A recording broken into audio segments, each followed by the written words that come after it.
Уже совсем скоро в Бишкеке состоится грандиозное открытие уникального парка Евразия. Это станет по-настоящему важным шагом в развитии культурной жизни Кыргызстана. Строительство современного парка, можно сказать, культурно-развлекательного парка в селе Урок стало возможно благодаря соглашению Кабинета министров Кыргызской Республики и Общественного фонда Евразия. Это проект пример партнерства и стремления к развитию в культуре и социальных инициативах. Проект Общественного фонда Евразия КG реализуется за счет пожертвований от меценатов. Мы с гордостью наблюдаем, как благодаря нашей работе исчезают барьеры между мы и они, а люди становятся ближе друг к другу. Фонд Евразия также поддерживает инициативы различных направлений. Это образовательные, культурные, медиа и, конечно же, социальные проекты. Парк является социальным, то есть бесплатным для всех посетителей. Парк будет расположен на территории площадью 10 гектаров, и парк будет являться символом дружбы, взаимного уважения и заботы о будущем поколении. Сама инициатива запуска такого масштабного проекта возникла в ходе переговоров между Кабинетом министров Кыргызской Республики и ОНО Евразия. Его цель – это укрепление социального и культурного взаимодействия между двумя странами.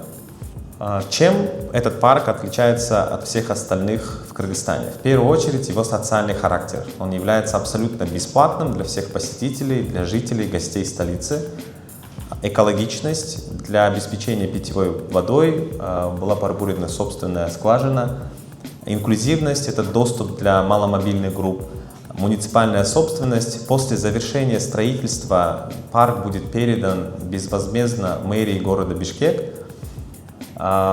Устойчивое развитие. Но в течение следующих 25 лет фонд берет на себя обязательства управляющих компаний. То есть это обеспечение содержания, охраны, чистоты и обновления аттракционов. Ну и инфраструктура нового поколения. Как уже отметили, это аквазона, динопарк, это мини-стадионы, это каток и другие объекты.